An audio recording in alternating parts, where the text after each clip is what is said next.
Welcome back ناظرین، break کے بعد دوبارہ خوش آمدید کہتا ہوں۔ آج ہم بات کرنے کی کوشش کر رہے ہیں کہ پاکستان 14 اگست 1947 کو آزاد ہوا، اس کے بعد آج دن تک ہم نے اسلامی جمہوریہ پاکستان کا نام تو یوز کیا، کیا پاکستان کے اندر اسلامی قوانین کی بالادستی رہی؟ کیا اسلامی قوانین کا بول بالا یہاں پر ہو پایا؟ اگر نہیں ہو پا رہا، ہم اس کو جو ہے نا امپلیمنٹ نہیں کر پا رہے، وہ چیزیں جس کے لیے دو قومی نظریے کے اوپر یہ پاکستان، یہ خطہ ہم نے حاصل کیا تھا، آج دن تک کیا ہم نے ان قوانین کو یہاں پر ایگزیکیوٹ کرایا؟ ہمارے عدالتی نظام پاکستان کا پوری دنیا کے اندر ایک سوالیہ نشان بنا ہوا ہے۔ ہماری یہاں پر جو کرپشن ہے، ایک دوسرے کے اوپر جو ایلیگیشن لگا رہے ہیں ہم لوگ، کیا اس لیے پاکستان حاصل کیا تھا؟ ہمارے آباء و اجداد نے جو قربانیاں دی تھی، آج کے ان سیاستدانوں کی عیاشیاں کرنے کے لیے قربانیاں دی تھی؟ یا انہوں نے اس وقت اپنے گھر بار چھوڑے، اپنا سارا کچھ مال چھوڑا آج کے ان سیاستدانوں کے لیے؟ یا یہ جو سیاستدان ہیں یہ انہی کی اولاد ہیں؟ یہ بھی ایک سوچنا ہوگا کہ اس طرح سے ہماری عوام جو اس وقت 24-25 کروڑ کی ہماری آبادی ہے، اس کی آبادی کا خیال کون کرے گا؟ ان کے لیے آواز کون اٹھائے گا؟ ہم کیا جنازے اٹھانے والی قوم ہے؟ آواز کب اٹھائیں گے؟ کیا ہم سوچتے ہیں یہ آج اٹھنے والا جنازہ صرف یہی مرے گا، کل کو میری باری نہیں آئے گی؟ تو یہ ایک لمحہ فکریہ ہے، اس کے اوپر آج ہم بات کرنے کی کوشش کر رہے ہیں کہ ہمارا جو اس وقت، جو میڈم نے بڑی اچھی بات کی تعلیمی نظام کے اوپر، کہ اگر تعلیمی نظام بہتر نہیں ہوگا تو ہم اپنی یوتھ کو اچھا فیوچر نہیں دے سکتے۔ میڈم میں آپ کی طرف آؤں گا، جس طرح سے ہم بریک پہ جانے سے پہلے بات کر رہے تھے، ہماری 65% کی یوتھ ہے۔ نارملی یہ کہا جاتا ہے جس گھر میں 2 3 4 بیٹے ہوتے ہیں، جی ان کی آج نہیں تو کل، کل نہیں تو پرسوں بچے بڑے ہوں گے، ان کے گھر کے حالات بدل جائیں گے۔ میرے ملک پاکستان میں 65% یوتھ ہے، دن بدن نیچے جا رہے ہیں۔ دیکھیں، اس جو ہے دن بدن نیچے جانے کی ہی بھی وجوہات ہیں۔ دیکھیں ہمارا جو وہ یوتھ ہے وہ انسپریشنس کس سے لے رہا ہے؟ اب سرکل اس کا آس پاس میں کیا ہے، بجائے یہ کہ ہمارے اپنے گھر میں بھی تھوڑی سی تربیت کی کمی ہوتی ہے کہ ہم اپنے بچوں کو جو ہے یہ نہیں سکھاتے کہ تمہیں کچھ اسکلس ڈیولپمنٹ کی کوشش کرنا ہے، اسٹرگل کرنی ہے، آگے بڑھنا ہے، نیور گیو اپ والی اپروچ نہیں دی جاتی ہے۔ تو بس یہ ہوتا ہے کہ ہمارا جو پاکستان اور انڈیا والا جو کلچر ابھی تک چل رہا ہے نا، اس میں یہی ہے کہ ہم اپنے بچوں کو نا خود ہی فیڈ کر رہے ہوتے ہیں اور جاتے جاتے وراثت میں ان کے لیے حصہ چھوڑ جاتے ہیں، تو وہ بہت مطمئن ہوتے ہیں۔ یہ آپ نے جہاں کہا اسکل ڈیولپمنٹ کا، تو یہ کیا فیملیز کا کام ہوتا ہے یا گورنمنٹ لیول کا کام ہوتا ہے، ریاست کے کام ہوتے ہیں؟ بوتھ کی ذمہ داری ہے، دونوں کی ذمہ داری ہے، فیملی کی بھی ذمہ داری ہے اور گورنمنٹ کی بھی۔ خیر گورنمنٹ کے حساب سے تو اگر آپ سندھ میں دیکھیں تو کافی سارے جو اسکل ڈیولپمنٹ کے جو پروگرامز بھی کیے ہوئے ہیں اور ان کے جو ہیں وہ بھی کھلے ہوئے ہیں، انسٹیٹیوشنز بھی کھلے ہوئے ہیں اسٹیفٹا کے نام سے، جہاں پہ کروائے جاتے ہیں۔ اور ابھی تو آپ دیکھ لیں ریسنٹلی ہمارے پاس جو ہے گورنر سندھ صاحب نے بھی جو بہت اچھا قدم اٹھایا، انہوں نے اپنا جو ہے نا گورنر ہاؤس کھول دیا عوام کے لیے۔ جو فلاحی ادارے ہیں جس میں JDC کا بھی نام ہے، جس نے IT کے حوالے سے اتنا بڑا اسٹیپ لیا، اور اس کے علاوہ آپ مختلف فلاحی اداروں کو دیکھ رہے ہیں۔ اگر دیکھتے ہیں تو الخدمت والوں نے بنو عاقل کا ایک پروگرام شروع کیا، تو بات یہ ہے کہ وہ اس میں آپ روز دلوانا، اس میں موٹیویٹ کروانا بچوں کو، وہ ہماری ذمہ داری ہے۔ تو ہم اگر سوچتے ہیں کہ نہیں یار یہ جا کے وہاں پہ کرے گا کیا، اچھی اب ایک دوسرے سے یہی کہہ رہا ہوتا ہے نا جان پہچان میں، میرے بچے نے یہ کر لیا، اس کو اچھی جگہ پہ آپ جاب کے لیے کروا دو، مطلب لائک ہم سوچ یہ کلچر ہمارے یہاں ہے کہ ایسا بلڈ اپ ہو گیا کہ اسی طرح سے بلٹ اپ ہو گیا، یا پیچھے سے ہمارے پاس جو ہے ہمارے وراثت میں ہمارے پاس اچھا اماؤنٹ ہے جس کے پاس بھی، تو وہ اس کے بچے اسی کو لے کے چل رہے ہیں اور اسی پہ معذرت کے ساتھ کریں اپنا سروائیول کر رہے ہیں۔ تو بجائے یہ کہ اس ایسیس کو ان کو بڑھائیں، وہ ایسیس ختم ہی کر رہے ہیں۔ جہاں تک یہ کہ ہمارا یوتھ میں بڑا ٹیلنٹ ہے، جیسے جو ابھی بریک سے پہلے ہی بات ہو رہی تھی کہ ہمارے پاس ایسے بچے نکلے ہیں جنہوں نے اپنے نام پوری دنیا میں کیے ہیں، عارفہ کریم گزری ہیں، ابھی ریسنٹلی بسمہ سولنگی کا نام آ رہا ہے، اور بھی بہت سارے ہیں جن کے مجھے نام نہیں ہے۔ اور ابھی ریسنٹلی آپ یہ دیکھیں ہماری اسٹریٹ اسپورٹس فٹ بال کی جو ٹیم گئی ہے فٹ بال کے، اس نے فائنل کے لیے کوالیفائی کر لیا۔ ٹیلنٹ تو بہت ہے، اس کے تو بالکل انکار کیا ہی نہیں جا سکتا۔ سپورٹ نہیں ہوتی، میں کئی دفعہ دیکھ رہی ہوتی ہوں سوشل میڈیا میں، نیوز میں، جو ٹیلنٹ ہے اس کو جو ہے گورنمنٹ کی طرف سے سپورٹ نہیں ہو رہی ہوتی۔ ایک اسپورٹ کو آپ لے کے بیٹھ گئے ہیں کرکٹ، اسی کے اوپر ہی پیسہ لگ رہا ہے، باقی جو ہمارا قومی کھیل ہاکی وہ کیوں زوال پذیر ہے، نہیں سپورٹ ہو رہی۔ ہماری جو تعلیمی ادارے ہیں ان کے اوپر خرچہ کرنے کی ضرورت ہے تاکہ بچوں کو جو ہے اچھی فیسلٹیز ملے۔ میں اپنا خود کا ذاتی تجربہ بتاؤں کہ ایک ہم ڈسٹرکٹ سینٹرل میں ایک جو ہے اسکل ڈیولپمنٹ کا انسٹیٹیوٹ ہے اسٹیپٹا کے اندر، وہ کام کر رہا ہے. وہ پہلے ایک کسی اور جگہ پہ تھا، پرائیویٹ انہوں نے جگہ لی ہوئی تھی، وہاں چل رہا تھا. لیکن یہ ہے کہ انہوں نے وہ جگہ خالی کروائی تو ان کو جو دوسری جگہ الاٹ کی گئی وہ انفراسٹرکچر موجود ہے وہاں پہ. صحیح ہے. لیکن وہاں کی جو ضروریات ہیں لیبس کے لیے یا اور چیزیں، فرنیچر ہے، لائٹنگ ہے، واٹ ایور جو بھی ہے، وہ ساری چیزیں نہیں ہیں. آپ نے ایک بلڈنگ تو دے دی اور وہ بچیوں کا وہ ہے انسٹیٹیوٹ ہے، 2000 بچیاں اس میں پڑھ رہی تھیں اور ان کا مستقبل داؤ پہ لگ گیا ہے. کیونکہ جب تک اگر وہ اکوپمنٹ نہیں ہوگا، ان کے بیٹھنے کی جگہ نہیں ہوگی، کس کے سندھ گورنمنٹ کے انڈر آتا ہے؟ گورنمنٹ کی ذمہ داری ہے. تو گورنمنٹ اس کو کرے نا، ظاہر انتظامیہ کی ذمہ داری ہے وہ اس کو اپروچ کرے. وہ کر رہے ہیں، لیکن یہ ہے کہ آپ کو پتہ ہے کہ ہمارا سسٹم ایسا ہے کہ اس میں جو اگر آپ اپلیکیشنس بھیج دیتے ہیں تو اس کی یہ میڈم آگے آپ نے جو پروسیسنگ فیملی تھوڑا سا اسکل لمبی ہو ڈیولپمنٹ کی جاتی ہے. بات کی تھی، اگر میں اپنے پڑوسی ملک چائنا کی بات کروں، انہوں نے اپنے پورے ملک کے اندر ڈومیسٹک لیول کے اوپر ایسی نیشنل لیول کے اوپر ایسی چھوٹی چھوٹی انڈسٹریز لگا دیں جہاں پر خواتین بھی کام کر رہی ہیں، بچے بھی کام کر رہے ہیں. بچے تو خیر نہیں، جو مطلب وہ یوتھ جو زیادہ ایجوکیٹڈ نہیں ہے وہ وہاں پر کام کر رہی ہے. تو یہ ریاست کی بھی تو ذمہ داری ہے نا. جب تک ریاست اس ذمہ داری کو فلفل نہیں کرے گی، اون نہیں کرے گی اپنی عوام کو، تو کس طرح سے ہوگا؟ دیکھیے میں نے ابھی آپ کو بتایا نا کہ ظاہر ریاست کر تو رہی ہے لیکن اس پیمانے پہ نہیں. بات وہی آ جائے گی کہ بجٹری ایلوکیشن صحیح نہیں ہے، فسکل پالیسیز نہیں ہے، مانیٹری پالیسیز ایسی نہیں ہے کہ ان کی جو منی کی جو ڈسٹریبیوشن ہے وہ اس کی جسٹیفیکیشن ہو. ٹھیک ہے نا. تو بات یہ ہے کہ ہمارے پاس موجود ادارے ہوم بیس ورکرز کے لیے بھی ادارے ہیں، ان کے لیے قوانین بھی بن گئے ہیں، اور کچھ وہ پرسنل جو سول سوسائٹی کے ادارے ہیں وہ بھی ان کے لیے کام کر رہے ہیں. اور ایسی انڈسٹریز ہیں جہاں پہ صرف خواتین کام کر رہی ہیں. ہمارا جو فیمیل آرٹسان ہے اس کا کام بہت ہی شاندار ہے، جو ہم دنیا میں مانا جا رہا ہے. اور یہاں پہ ہمارا جو سندھ کا کلچر ہے، ابھی کچھ عرصہ پہلے میں ایک نیوز پڑھ رہی تھی کہ جو سندھی چارپائی ہے وہ 3 لاکھ میں جو ہے یو ایس میں سولڈ آؤٹ ہوتی ہے. تو اگر ہم ان چیزوں پہ بھی توجہ مطلب دیں، 4 پہیہ بنا کے بیچنا شروع کر دیں. نہیں مطلب میں کلچر کی بات کر رہی ہوں، صرف چارپائی نہ بنائیں آپ. سندھی کلچر میں بہت ساری چیزیں آ جاتی ہیں. وہ تو چلو میوزیم میں رکھنے کے لیے یا کسی ایسے اس میں نہیں، گھریلو یوزج کے لیے وہ 3.5 لاکھ کی چارپائی لے کے تھوڑی رکھتے ہیں. گھریلو یوزج کی بات بتا رہی ہوں. میری کچھ اپنی فرینڈ سرکل میں ہے جو وومن انٹرپرینورز ہیں، وہ گھر میں بیٹھے ہوئے ایسی چیزیں بنا رہی ہیں اور ان کو کچھ ایسے چینلز مہیا کیے گئے ہیں جیسے ٹی ٹیپ کے تھرو، ویمن چیمبرز ہیں ان کے تھرو جو ہے ان کو موٹیویٹ بھی کیا جاتا ہے، ان کو اس میں شرکت بھی کروائی جاتی ہے. تو ان کی جو پروڈکٹس ہیں وہ انٹرنیشنل لیول پہ متعارف بھی ہوتی ہیں اور سیل بھی ہوتی ہیں. تو یہ پرسنلی اس پہ کام ہو رہا ہے، لیکن لو گورنمنٹ بھی لیول پہ نا اس کو اگر گورنمنٹ لیولز کے اوپر لے کے جائیں، بیونڈ دی بارڈرز اگر آپ اپنے آرٹ کو لے کے جاتے ہیں تو اچھے ریمیٹنسز آ سکتے ہیں. اتھارٹی آف پاکستان ہے اس کے بھی آتے ہیں، لیکن بات ساری یہ ہے کہ بہت زیادہ کچھ ایکسپینسو بھی ہوتے ہیں. اس میں یہ ہوتا ہے کہ نا بہت سارے ہمارے جو انڈسٹریلسٹ ہیں وہ بھی کچھ سپورٹ کر رہے ہوتے ہیں، وہ پرسنل بیسس پہ کر رہے ہوتے ہیں. آپ نے بالکل صحیح بات کی، گورنمنٹ لیول پہ سپورٹ کی ضرورت ہے. اور ان کو کیا ہم جب دیکھتے ہیں کہ جب اگر آپ نے اویئرنیس کے سیمینارز کرنے ہیں یا کسی کو اسکلز دینی ہے تو بڑے بڑے 5 اسٹار ہوٹلز میں عورتیں وہاں پہ وہ لوگ تو ہوتی ہی نہیں ہیں جن کو یہ چیزیں دینے کی ضرورت ہوتی ہے. میرا جو کنسرن ہے، جو میرا پیشن ہے، میں چاہتی ہوں کہ ہم سلمز ایریا میں، رورلز میں، انڈر پریولیجڈ ایریاز میں جا کے یہ اویئرنیس سیشنز دیں. اور میں دیتی ہوں، جا کے ان کو اویئر کرتی ہوں کہ یہ آپ نے کام کرتے ہیں، یہ آپ کی ریکوائرمنٹ ہے، آپ کے اپنے فنڈامنٹل رائٹس کیا ہیں، یہ چیزیں جاننا بہت ضروری ہے. رائٹ ٹو انفارمیشنس ہیں وہ بھی آپ نے جاننا ضروری ہے. ٹھیک ہے میڈم، سمجھ گئے کہ آپ نے رائٹس تو بتا دیے یہ ہیں، لینے کس سے ہیں رائٹس؟ وہی گورنمنٹ، وہی وڈیرا سائیں، وہی جاگیردار اوپر بیٹھا ہوا ہے. کس سے لینے، کس سے رائٹس، اور لیے کیسے جائیں گے؟ اٹھنا ہے ضرور، ہمیں اٹھنا ہے. میں نے تو وہ پہلے بات کی کہ ہم جنازے اٹھانے والے لوگ ہیں، آواز اٹھانے والے نہیں ہیں. مردہ کام ہے اور اس مردہ کام کو جگانا ہے جب تک ہم مصر کی طرح اٹھ کے نہیں کھڑے ہوں گے. یہ وہی قوم ہے جب 1947 میں قائد اعظم کے پیچھے بھاگتی ہوئی آئی تھی. یہ وہی قوم ہے، جاگتی قوم ہے. ہاں، ہم آج کیوں سو رہی ہے؟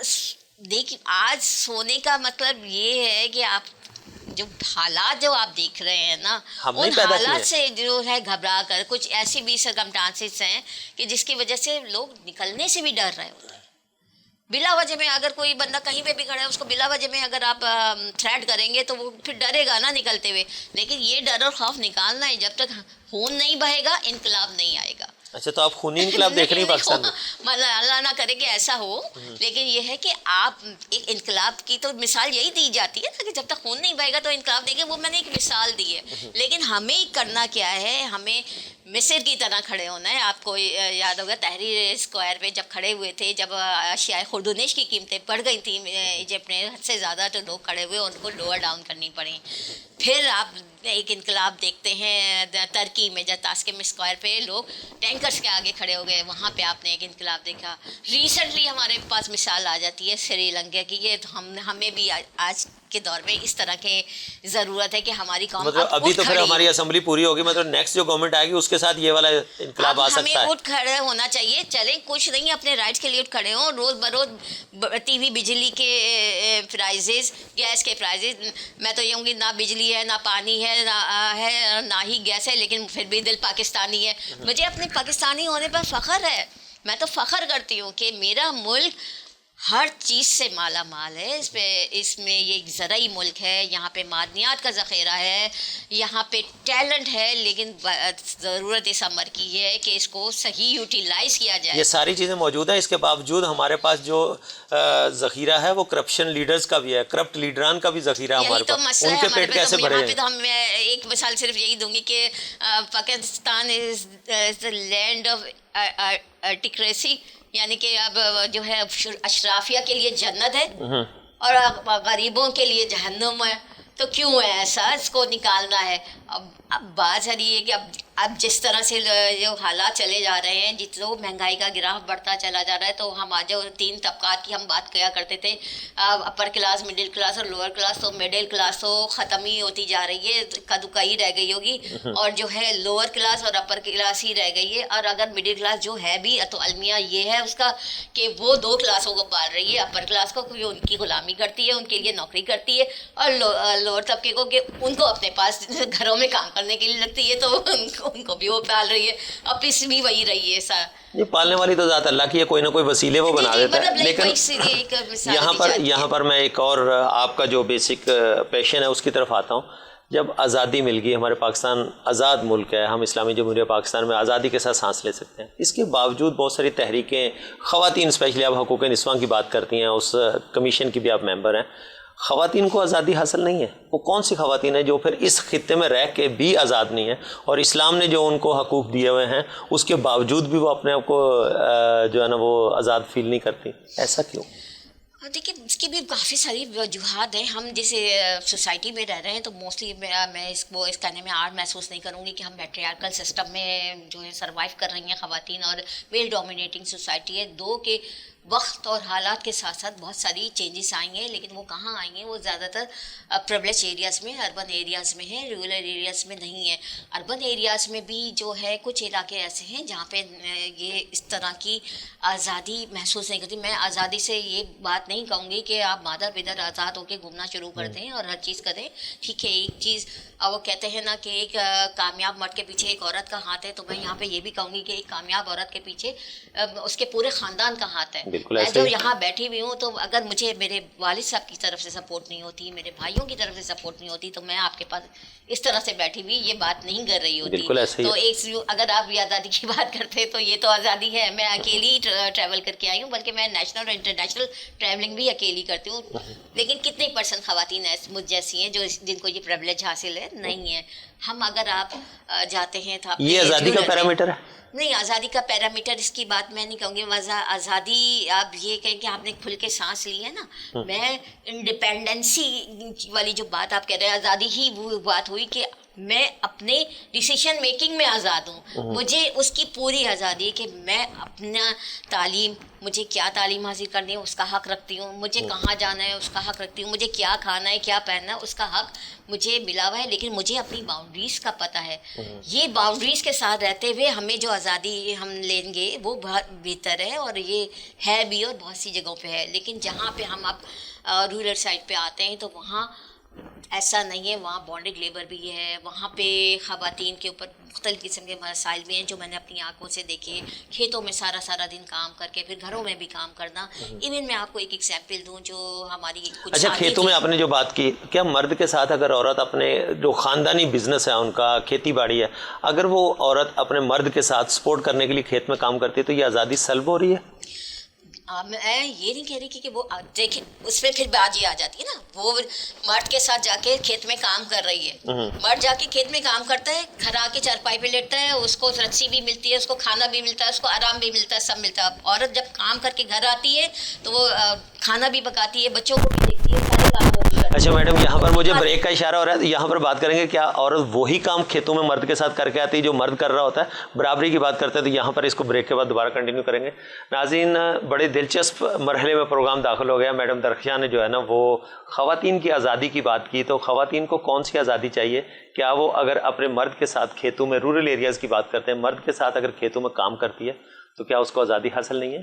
یہ اس کو غلامی کی تشبیہ دی جائے گی, یا واقعی وہ جو ہے نا عورت وہ آزادی کی جو بیسک نیڈز ہیں وہ والی پوری نہیں ہوتی؟ تو یہاں پر ایک چھوٹا سا بریک لیتے ہیں, بریک سے واپس آتے ہیں. Stay tune.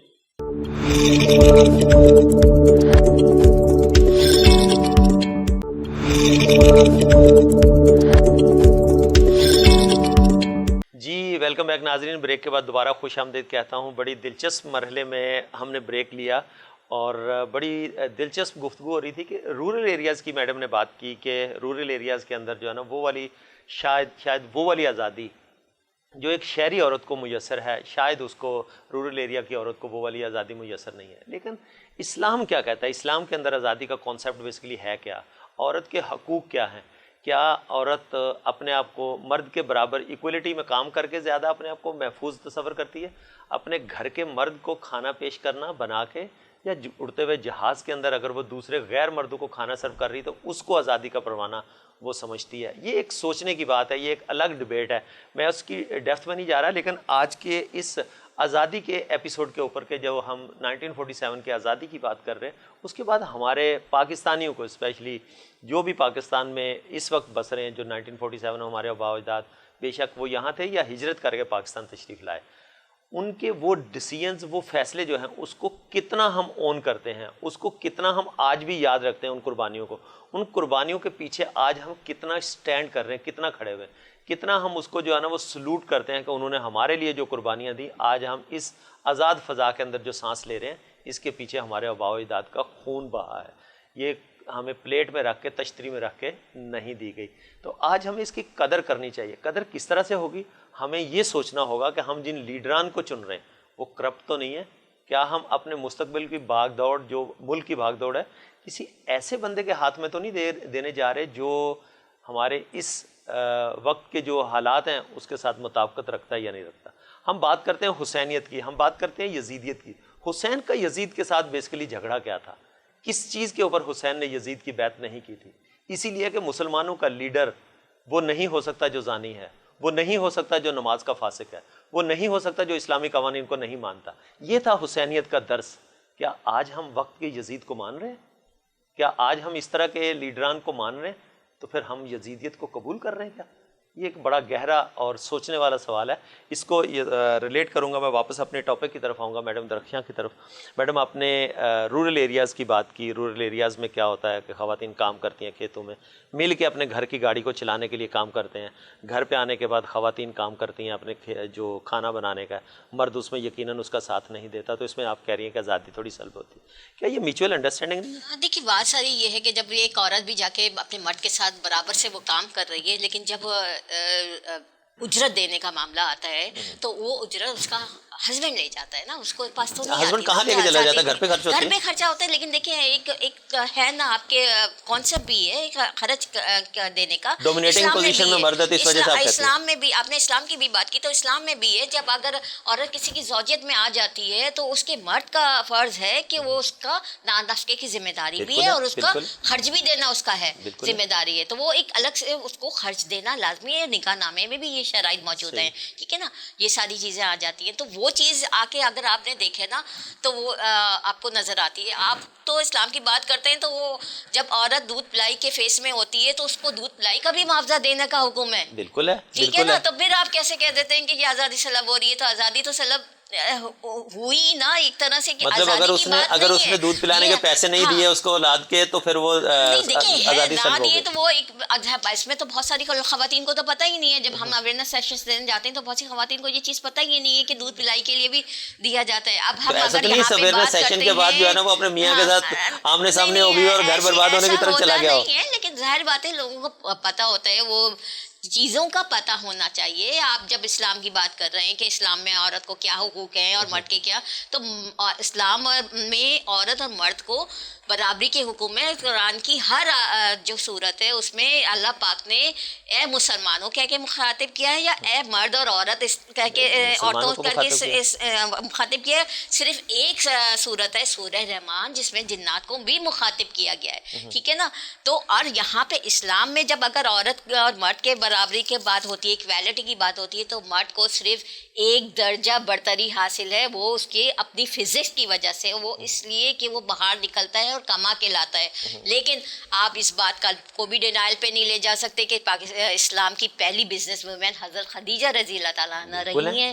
آپ اس بات پر بھی ڈینائل پہ نہیں جا سکتے کہ حضرت عائشہ رضی اللہ تعالیٰ قاضی و قضات کے عہدے پہ بھی رہی ہیں. وہ پردے میں رہتے ہوئے فیصلے دیا کرتی تھیں جو مسائل ان کے پاس آتے تھے اور بہترین فیصلے ہوتے تھے. اور وہ خواتین کے مسائل کی رہنمائی. ہم تو آج کی عورت کی بات کر رہے ہیں کہ اس کو میں اسی لیے تو بات کر رہی ہوں نا کہ آپ ریلیٹ کر رہے ہیں نا. تو وہ اسلام میں جب اس اسٹیج پہ عورت کو ملی ہوئی ہے تو وہ وہی چیز آج کی عورت کو کیوں نہیں, جب اسلام نے اتنی صدیوں پہلے وہ دے دی تھی.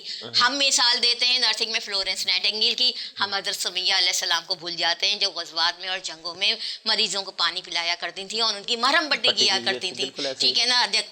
آپ نے خود نے ریلیٹ کی ساری چیزیں اسلام کے ساتھ, تو میں بھی اس کو اسلام کے تناظر سے دیکھتے ہوئے بات کر رہی ہوں.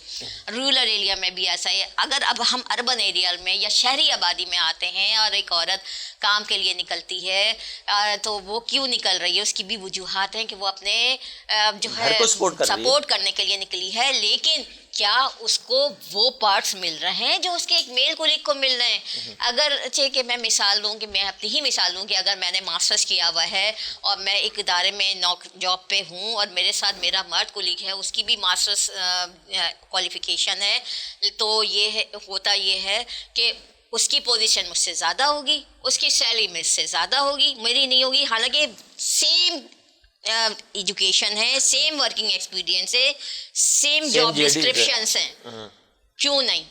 یہ آزادی سلب ہونے کی بات نہیں, تو یہ پھر عورت کو ایکسیپٹ نہیں کرنی چاہیے, عورت کو ایکسیپٹ نہیں کرنی چاہیے. اس کو اب آپ یہ دیکھیں نا وہ آفر لیٹر ایکسیپٹ نہیں کرنا چاہیے. اس پہ بات چیت ہو رہی ہوئی ایکول ویجز کی بات ہے, اور بہت سی جگہ پہ تو ایسا ہے کہ وہاں پہ تو ان کو اپائنٹمنٹ لیٹر یا آفر لیٹرز ہی نہیں ملتے. وہ ایکول ویجز والی بات یہاں پہ آ جاتی ہے. پھر دیکھیں آپ بہت سی جگہوں پہ یہ تو نظام کا مسئلہ ہے نا, ہمارے سسٹم جو اس طرح کا بنا ہوا ہے. اسلام تو یہ نہیں کہتا, اسلام نہیں کہہ رہا, لیکن یہ تو ہمارا سسٹم ہے. میں تو یہی کہہ رہا ہوں نا, اسلامی جمہوریہ پاکستان میں اسلامی قوانین کب نافذ ہوں گے؟ 1947 میں جب ہم آ گئے تو اسلامی قوانین تو آج تک نہیں ہوئے. بہت سی چیزیں پہ ورکنگ بھی ہو گئی ہے, بل بھی پاس ہو چکے ہیں. اور جہاں تک کہ ہمارے کمیشن کا تعلق ہے تو ہم زیادہ تر تو خواتین کے ہی حوالے سے کام کر رہے تھے. ان کی امپاورمنٹ ہے, ان کے حوالے سے جو لاز بنے ہوئے ہیں. تو میں تو یہ کہنا میں فخر محسوس کروں گی نا کہ صوبہ سندھ وہ ایک ایسا صوبہ ہے جس میں سب سے زیادہ پرو ویمنس بل پاس ہوئے ہیں.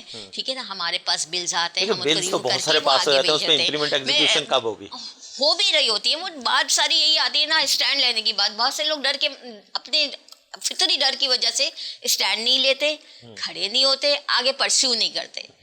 بہت سی چیزیں ایسی آ جاتی ہیں. تو اس کی یہی وجوہات تو ہماری اپنی ہے. امپلیمنٹ تو جب ہوگا نا جب ایک بندہ کھڑا ہوگا. آپ کو شاید آپ نے شروع کے مقصود سے پہلے بات کی تھی یونیورسٹی کے حوالے سے, تو آپ کو یاد ہوگا ایک قصہ بڑا ہائی لائٹ ہوا تھا جس میں ایک بچی کو ایک پیپر میں فیل کر دیا گیا تھا یونیورسٹی کے. تو وہ بڑی حیران ہوئی, وہ اپنے والد صاحب کے ساتھ گئی ہے کہ میں تو نہیں تھی. تو وہاں پہ کلرک نے جب اس کو یہ بات کہی یہ تو خیر حادث تھی, تو آپ اپنی بچی سے پوچھیں وہ کہاں چلی گئی تھی. وہ جملہ اس لڑکی پہ لگا اور اس نے اس کو فائٹ کیا, وہ کافی عرصے اس پہ رہی, لیکن اس کا وہ ڈگری تو اس کی رہ گئی, لیکن اس نے دوسری ڈگری کری, لیکن وہ کیس جیتی, وہ ثابت قدم رہی. بات ساری یہ کہ کھڑے ہونے والی کتنی عورتیں ہیں اور کھڑے ہونے والے کتنے مرد ہیں جو اپنے حق کے لیے کھڑے ہو رہے ہیں. امپلیمنٹیشن تو جب ہوگا نا جب آپ کھڑے ہوں گے کروانے کے لیے امپلیمنٹ. جی بہت شکریہ میڈم درخشاں آپ کے قیمتی ٹائم کا اور اپنے ویوز شیئر کرنے کا. ناظرین آج ہم نے بہت ساری آف دا ریکارڈ بھی چلے گئے, ہم اپنے ٹاپک سے ہٹ بھی گئے بیچ میں, لیکن دیکھنا یہی ہے کہ جو ہم نے آزادی کی بات کی, آج ہم اگست کے مہینے میں اور اس اسپیشل ایپیسوڈ میں جو 14 اگست کے حوالے سے ہم جس کو ڈسکشن کر رہے ہیں, شروع میں میرے انٹرو میں یہ تھا کہ کیا ہمارے آباء و اجداد نے غلطی کی تھی. ایسا سوچ بھی نہیں سکتے ہم کہ ہمارے آباء و اجداد نے جو قربانیاں دی تھی وہ آج بھی سونے کے پانی سے لکھنے کے قابل ہیں, جنہوں نے 2 قومی نظریے کے تحت اپنا سب کچھ لٹا کے اس پاکستان آئے. لیکن کیا آج ہم انہی کی اولاد ہیں جو یہاں سے دوبارہ ہجرت کر کے ان انگریزوں کی دوبارہ نوکریاں کرنے کے لیے جا رہے ہیں؟ آخر ریزنز کیا ہیں؟ کرپٹ حکمران, اپرچونٹیز کا نہ ہونا, اور جو چند خاندانوں میں دولت کو جو ہے نا وہ سمیٹ لیا گیا ہے. آج بھی ہمارے پاکستان کے اندر کیش فلو کے جو ایشوز دیکھنے میں آتے ہیں, جو ڈالر کی شارٹیج ہے, یہ ڈالر کی مصنوعی شارٹیج پیدا کس نے کی؟ وہ کون لوگ ہیں جو اس طرح سے کرنسی میں انویسٹمنٹ کر کے ڈالر اپنی تجوریوں میں رکھ کے بیٹھے ہوئے؟ کیا یہ انہی کی اولاد ہیں جنہوں نے اپنی قربانیاں دی تھی اس ملک پاکستان کے لیے؟ ہمیں اس پہ بھی سوچنا ہوگا. آج میرے اس پاکستان کے اندر تمام وہ چیزیں موجود ہیں جس کے لیے کوئی بھی کنٹری, کوئی بھی قیادت رش کر سکتی ہے. ہمارے پاکستان کے اندر کس چیز کی کمی ہے, کن ریسورسز کی کمی ہے؟ کمی ہے تو صرف اچھی مینجمنٹ کی کمی ہے, اچھی ایڈمنسٹریشن کی کمی ہے. بات کی جاتی ہے ہمارے امپورٹ بل کی. امپورٹ بل جب ہم بڑھاتے چلے جائیں گے, امپورٹڈ چیزوں کے اوپر جو ہے نا وہ ہم ریلائی کرتے چلے جائیں گے, ہماری اشرافیہ کے کتے بلیاں وہ فوڈ کھاتے ہیں, ان کے لیے وہ سپلیمنٹ جو امپورٹ ہوتے ہیں, تو کیا ہم لوگ بھی وہ والا فوڈ کھاتے ہیں کیا ایسا؟ جب یہ چیزیں ہوں گی, جب ہمیں اس طرح سے تفرقات میں بانٹ دیا جائے گا, تو یہ پوزیشن آتی ہے کہ ہمارے یہاں پر لوگوں کو نکلنا پڑتا ہے. برین ڈرین ہو رہا ہے اس ملک پاکستان سے. جس ملک کی 65% یوتھ ہو, اس ملک کا یہ حال ہو, اس طرح سے قرضے چڑھ جائیں. سوچنے کی بات ہے, لمحہ فکریہ. اٹھنا ہوگا اس یوتھ کو اپنے حق کے لیے, اپنے رائٹ کے لیے. ان کرپٹ حکمرانوں کے گریبان میں ہاتھ ڈالنا ہوگا. اس وقت یہ بہت اچھا موقع ہے کہ اپنے حکمران چنتے ہوئے سوچئے گا. اپنے آباء و اجداد کی پارٹیز کو باپ کے پیچھے لگ کے کسی ایسے بندے کو, نااہل بندے کو ووٹ نہ دیجیے گا جس کا کریکٹر آپ کی نظر میں اچھا نہ ہو. حسینی کردار ادا کیجیے گا. اس وقت کے یزیدوں کے سامنے ڈٹنے کا وقت ہے. آپ کو سوچنا ہوگا کہ ہمیں اپنے مستقبل کے لیے, اپنے بچوں کے فیوچر کے لیے وہ کڑوے گھونٹ بھرنے ہوں گے. ایک دفعہ ہمیں بھی قربانیاں دینی ہوں گی جس طرح سے ہمارے آباء و اجداد نے آج سے کوئی 75-76 سال پہلے قربانیاں دی تھیں. تو آج کی اس یوتھ کو دوبارہ سوچنا ہوگا کہ یہ وہ موقع آ گیا ہے, دوبارہ پھر ایک بار الیکشن ہونے کے لیے جا رہے ہیں. تو 1947 میں جس طرح سے ہم نے آزادی حاصل کی تھی, ایک بار پھر اپنے آپ کو اسی دورائے میں پیرائے میں لے جائیے اور سوچئے کیا ہم قائد اعظم محمد علی جناح جیسے, جس نے جناح کے پاکستان کا ویژن دیا تھا, اس طرح کے لیڈران کو چنیں, لے کے آئیں اپنے لیے حکمران, خود چنیں, اور ان کی کریڈیبلٹی کے اوپر کبھی بھی کمپرومائز مت کیجیے گا. تو اگر آپ نے یہ کام کر لیا تو میں گارنٹی کرتا ہوں کہ جس طرح سے کچھ لیڈران کی طرف سے یہ دعوے کیے جاتے تھے کہ دنیا سے لوگ یہاں ملک پاکستان میں جاب کرنے کے لیے آئیں گے, یقیناً آئیں گے. کیسے آئیں گے؟